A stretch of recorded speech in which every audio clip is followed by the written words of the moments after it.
Innal hamdalillah nahmaduhu wa nasta'inuhu wa nastaghfiruh wa na'udzu billahi min shururi anfusina wa min sayyiati a'malina may yahdihillahu fala mudilla lahu wa may yudlil fala hadiyalah.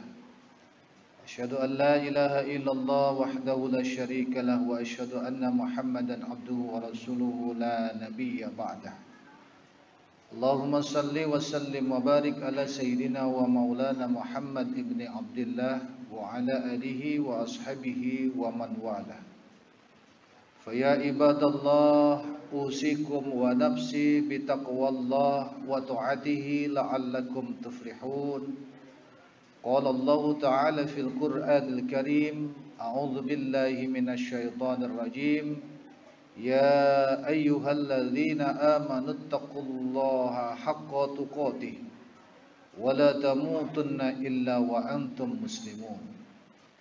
Jamaah sekalian yang dimuliakan oleh Allah, mari kita sama-sama bersyukur atas semua karunia kenikmatan Allah, sehingga dengan kenikmatan Allah itu kita bisa melaksanakan ibadah pada siang hari ini, melaksanakan kewajiban kita sebagai seorang muslim, melaksanakan sholat Jumat. Mudah-mudahan dengan rasa syukur kepada Allah Subhanahu wa ta'ala, kemudian dibarengi dengan aktivitas ibadah, kita semua termasuk hamba-hamba Allah yang bertakwa. Salawat dan salam mudah-mudahan Allah limpahkan kepada junjungan kita Nabi besar Muhammad sallallahu alaihi wasallam, suri tauladan kita, junjungan kita yang kita semuanya berharap akan syafaatnya, khususnya nanti di yaumul qiyamah. Jamaah sekalian yang dimuliakan oleh Allah, tanpa terasa kita sudah masuk di bulan Masehi, bulan November, sebentar lagi akan masuk di bulan Desember. Tanpa terasa usia kita dalam segi jumlah bertambah, tapi hakikatnya berkurang. Tentunya kalau kita tidak memperhatikan dengan baik, kalau kita tidak memperhatikan dengan benar-benar, maka alangkah ruginya kita hidup di dunia ini kalau tidak dibarengi dengan ketakwaan kepada Allah Subhanahu wa ta'ala. Apa itu takwa? Sebagaimana para ulama mendefinisikan, takwa adalah imtithalu awamirillah wa jutinabu nawahihi wal khauf anil zunub. Takwa adalah menjalankan perintah Allah, menjauhi larangannya, dan takut melakukan dosa. Karena dosa itu akan menggelapkan hati kita, dosa itu akan menuntun kepada yang berbuat akan mendapatkan murka Allah Subhanahu wa ta'ala. Oleh karenanya kalau kita melakukan dosa, maka bersegeralah kita bertaubat kepada Allah Subhanahu wa ta'ala, agar kelak ketika kita menghadap kepada Allah dalam kondisi yang selamat. Jamaah sekalian yang dirahmati oleh Allah, sebagaimana yang saya sebutkan tadi, sebentar lagi kita akan masuk di tahun Masehi 2021. Dan mungkin usia kita akan bertambah. Termasuk orang yang bahagiakah kita di hadapan Allah, atau termasuk orang yang tidak bahagia atau alias celaka. Oleh karenanya khatib pada saat ini ingin mengajak jamaah sekalian merenungkan hadis baginda Rasulullah sallallahu alaihi wasallam. Siapakah orang yang celaka dan siapakah orang yang bahagia? Baginda Rasulullah sallallahu alaihi wasallam bersabda, alamatus saqawah arba'atun. Tanda celaka itu ada 4. Yang pertama, nisyanuz dzunub al-madiyah wa hiya indallahi mahfuzah. Melupakan dosa yang pernah diperbuat, seolah-olah tidak punya dosa sama sekali. Padahal di sisi Allah dosa tersebut masih tercatat. Kemudian bagaimana caranya kita agar mendapatkan ampunan Allah? Maka banyak-banyaklah kita beristighfar. Mohon ampun kepada Allah dengan kalimat istighfar. Kalimat yang mudah tetapi sangat merepotkan iblis dan bala tentaranya. Apa itu kalimat istighfar? Astaghfirullah, ya Allah ampunilah saya, wa atubu ilaih, dan saya bertaubat kepadamu. Ketika kita melakukan hal tersebut, insya Allah Allah akan menghapus kesalahan kita, asalkan kita bersungguh-sungguh di dalam bertaubat. Yang nomor 2, tanda orang yang celaka adalah wa dzikrul hasanat al-madiyah wa la yadri akubilat amruddat.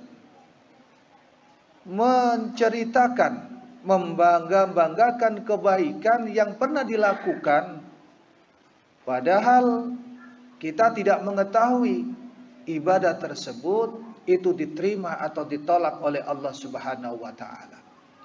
Oleh karenanya ketika kita melakukan aktivitas ibadah, apapun bentuk aktivitas positif yang kita niatkan untuk mencari ridho Allah, seperti bekerja, berdagang, atau ingin mendapatkan rezeki Allah, atau belajar bagi para pemuda, atau melaksanakan aktivitas-aktivitas yang positif yang tidak ada maksiat di situ, maka itu termasuk aktivitas ibadah asal dibarengi dengan niat.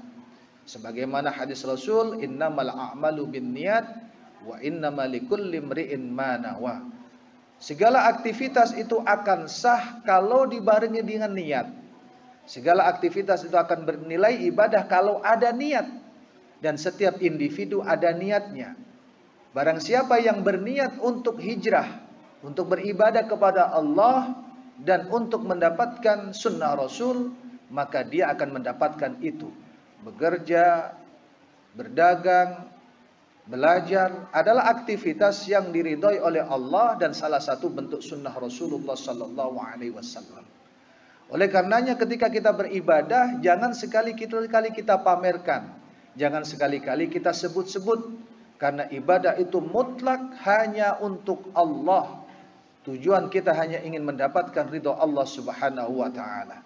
Lillahi ta'ala wa ma umiru illa liya'budullaha mukhlishina lahuddin. Dan tidaklah kita diperintah dalam beribadah kecuali hanya semata-mata ikhlas murni beribadah karena Allah Subhanahu wa taala. Oleh karenanya ketika kita beribadah terus kita melakukan kebaikan, tetapi kita tidak usah bangga dengan kebaikan itu, terus melakukan ibadah kebaikan, kemaslahatan untuk kita sendiri dan bisa bermanfaat juga untuk keluarga kita. Jemaah sekalian yang dimuliakan oleh Allah.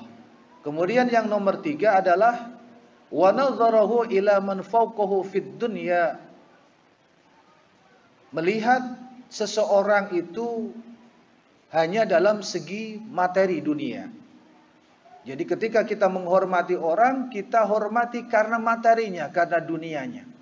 Dan mungkin pada saat ini hampir kita semuanya kena penyakit itu. Ketika kita menghormat, yang menghormat kepada orang yang punya kekayaan atau jabatan. Padahal orang yang punya kekayaan atau jabatan itu belum tentu juga bermanfaat untuk kita. Kecuali kalau dia itu orang yang bertakwa, tentunya akan bermanfaat untuk kita dan untuk agama kita. Tetapi kalau orang kaya, orang yang mempunyai jabatan tidak bertakwa kepada Allah, maka yang dilihat hanya sisi materi saja. Bergaul pun hanya materi. Bahkan ketika beribadah pun akan pilih-pilih. Itu masjid orang kaya atau masjid orang yang tidak punya. Lihat aja, kita perhatikan orang-orang kaya di sekitar kita. Kalau mereka hanya memperlihatkan materinya, maka untuk bergaul dengan kita pun akan enggan. Mereka akan bergaul dengan kita kalau salah satu keluarganya meninggal dunia. Mereka akan membutuhkan orang-orang beragama kalau salah satu keluarganya meninggal dunia. Jamaah sekalian yang dimuliakan oleh Allah, itu adalah penyakit. Bahkan kalau kita menghormat kepada orang kaya, maka sepertiga iman kita hilang. Bahkan ada yang menyebut 2/3 iman kita akan hilang. Maka kalau kita bergaullah karena untuk kemaslahatan dunia akhirat kita. Bergaullah karena Allah Subhanahu wa taala. Kemudian yang nomor 4, wa nadharu ila man dunahu fid din. Melihat orang dengan pandangan rendah kepada orang-orang yang beribadah kepada Allah dalam hal agamanya. Maka ini pun sering terjadi. Ketika ada orang yang aktif dalam beribadah, lebih banyak dicemooh. Ketika orang yang lebih aktif di masjid, lebih banyak dicemooh. Padahal orang-orang yang demikian adalah orang-orang yang menjalankan perintah Allah, menjalankan sunnah baginda Rasulullah sallallahu alaihi wasallam. Tentunya juga tidak melupakan bagian dunianya. Wabtaghi fima ataqallah minad daril akhirah wa la tansa nasibaka minad dunya. Dan carilah kalian bekal akhirat dan jangan sekali-kali melupakan bagianmu di dunia.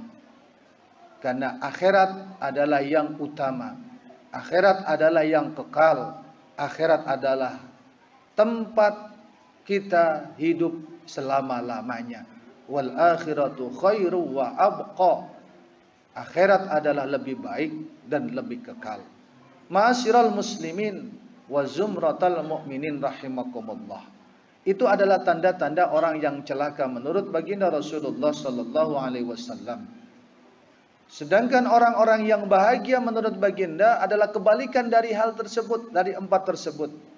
Yang pertama adalah zikrul dzunub al-madiyah. Senantiasa ingat akan dosa dan kesalahan yang pernah kita lakukan. Apa manfaatnya ketika kita ingat dosa kita dan ingat kesalahan kita? Tentunya kita akan bersegera menuju ampunan Allah Subhanahu wa taala. Dan ingat, setiap individu kita, siapapun juga pasti melakukan dosa dan kesalahan. Marilah kita bertaubat kepada Allah, banyak-banyak membaca istighfar. Baginda Rasulullah sallallahu alaihi wasallam saja yang sudah dijamin surga oleh Allah, yang pasti diampuni dosanya oleh Allah, dan beliau tidak akan pernah melakukan perbuatan dosa. Itu saja beristighfar tidak kurang dari 100 kali. Apalagi kita yang banyak dosa dan kesalahan. Kemudian yang nomor 2 adalah wa nadharuhu ila man fawqahu fid din. Melihat orang-orang di atasnya karena dia melakukan aktivitas keagamaan, beribadah kepada Allah Subhanahu wa taala. Dan dia akan hormat kepada orang-orang yang banyak beribadah kepada Allah Subhanahu wa taala, tidak pernah meremehkannya. Jamaah sekalian yang dimuliakan oleh Allah Subhanahu wa taala. Kemudian tanda yang keempat adalah di mana kebalikan daripada tanda yang keempat dalam hal dosa tersebut.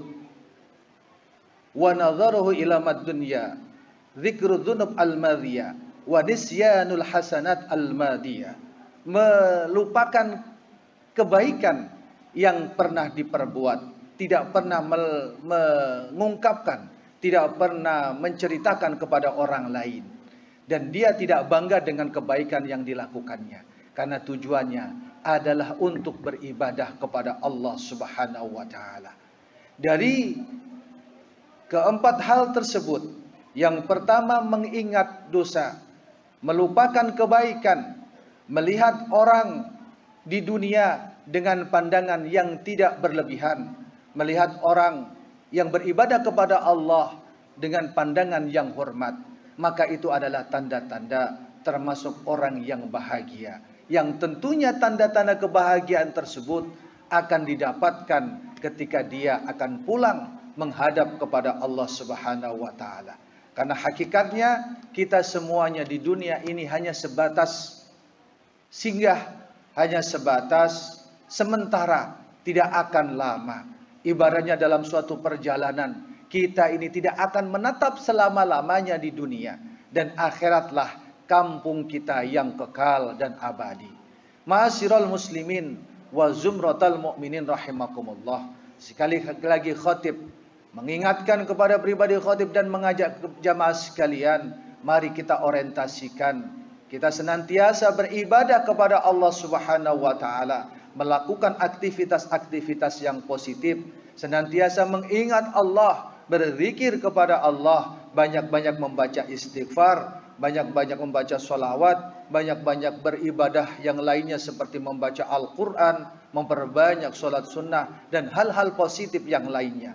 Kalaupun kita berdagang, bekerja, beraktivitas kantoran atau yang lainnya, lakukanlah dengan kebaikan dan kemaslahatan. Jangan sekali-kali berbuat yang tidak diperkenankan oleh Allah Subhanahu wa taala. Ambil contoh ketika kita menjadi seorang karyawan, jangan sekali-kali kita korupsi dalam hal waktu atau dalam hal uang.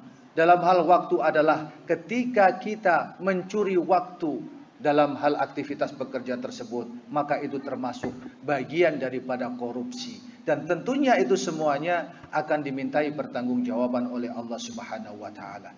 Mudah-mudahan lewat khutbah yang singkat ini Allah jadikan kita semua termasuk orang-orang yang bahagia baik di dunia ini maupun di akhirat kelak, dan kita termasuk orang-orang yang mendapatkan syafaat baginda Rasulullah sallallahu alaihi wasallam. Barakallahu li wa lakum fil Qur'anil Karim wa nafa'ani wa iyyakum bima fihi minal ayati wa dzikril hakim. Aqulu qawli hadza fastaghfirullahal azim innallaha huwal ghafurur rahim.